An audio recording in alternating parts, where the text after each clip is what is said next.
right, we're visiting with Don Heilman. He's the Director of Marketing and Business Development for Digested Organics. Now, that name, Digested Organics, if you've never heard of it before, pay attention because it's a name you're going to want to follow up with. They have got a big project that is getting underway in Greenleaf, Wisconsin, northeast Wisconsin, that literally could change the way we look at dairy farming and some of the byproducts of dairy farming for the future.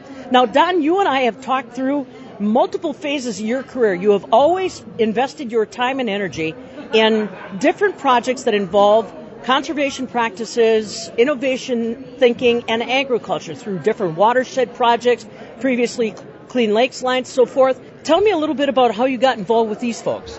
Well, because my passion is to keep the lakes and waterways clean, wanted to look at where the source of some of the problems are coming from, and of course a lot of it's coming from agriculture, and wanted to help find some help for the guys that are out there doing their best to put in conservation practice. I called on this company, I think 7 years ago now, and they've been innovating on a daily basis new technologies and bringing in new ways to filter manure so that we can get down to byproducts, like you said, of fertilizer products, clean water, concentrated nutrients that the farmer can use more effectively and strategically. And this project that we're going to talk about today is a culmination of all those technologies in one place. It's big, that is for sure. Multiple dairies involved in the cooperation of this project in northeast Wisconsin. Paint us a picture of BC Organics that will be in Greenleaf, Wisconsin. Well, you've got 11 dairies contributing to this project.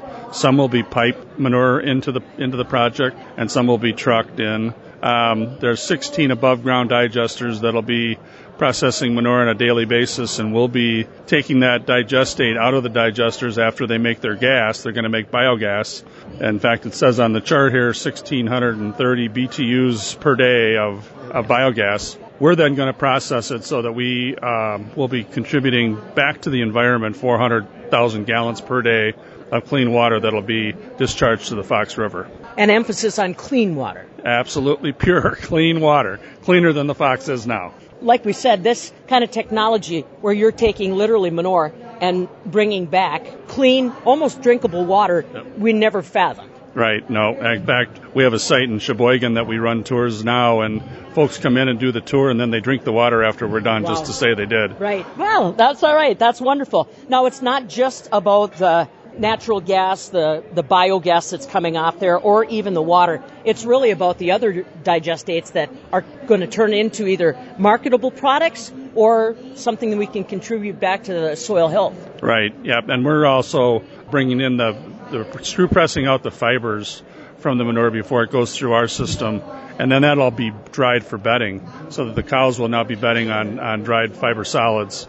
Another potential project will be bringing in fertilizer offtake equipment that we'll be able to take off organic nitrogens, take out some of the phosphorus that's overabundant in some of these solids. So make marketable products so we can contribute even more to the bottom line.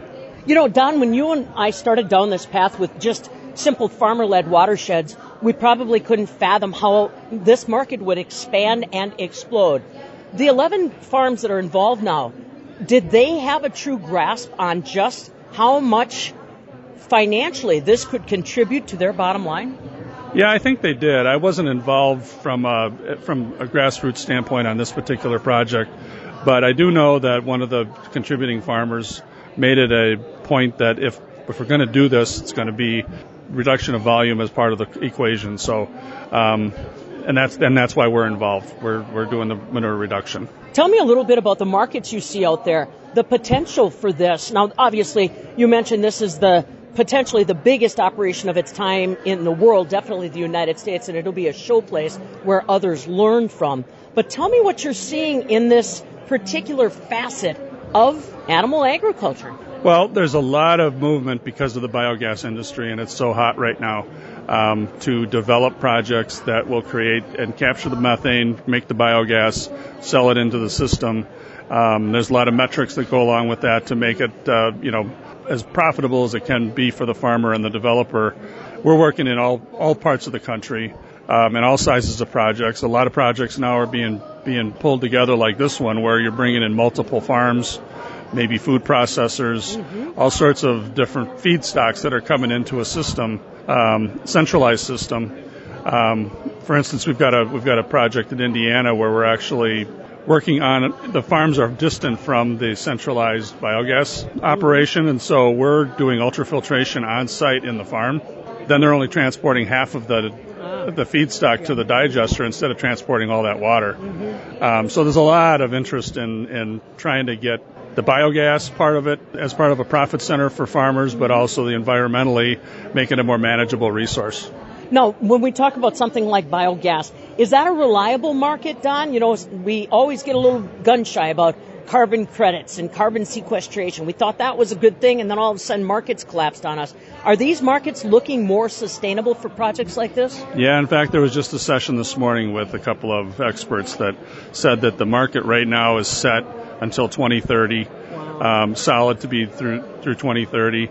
In the meantime, there's other states that are getting involved. We're really relying on California right now. So now Oregon and Washington and Minnesota and other states are doing the same type of program, so that they'll be buying natural gas from other states and other operations. So why Wisconsin for this big one? Well, we've got a lot of dairy here.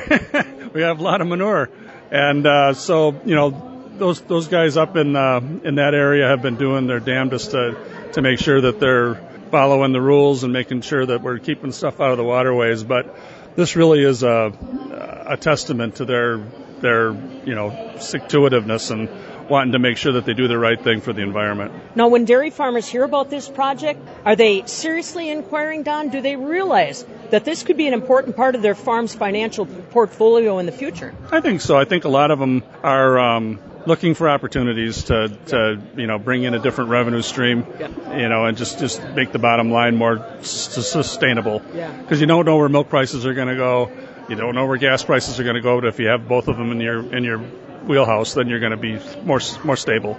Well, and being able to share this sustainability story connected to your farm. Right.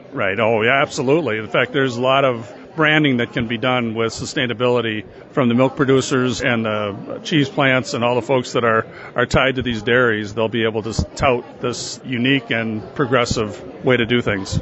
Well, we'll use it as an example, that's for sure, not just Wisconsin, not just the United States, but potentially around the world. It's called BCO Organics in Greenleaf, Wisconsin. More than 11 dairies that are involved in the process of taking about 1 million gallons of manure every day and turning it into fiber bedding, clean water, and biogas. Don Heilman, Director of Marketing and Business Development for Digested Organics, the spearhead company putting it together. Want to find out more? Go to digestedorganics.com. From the southern end of the world's longest barn in Madison, I'm Farm Director Pam Yonke.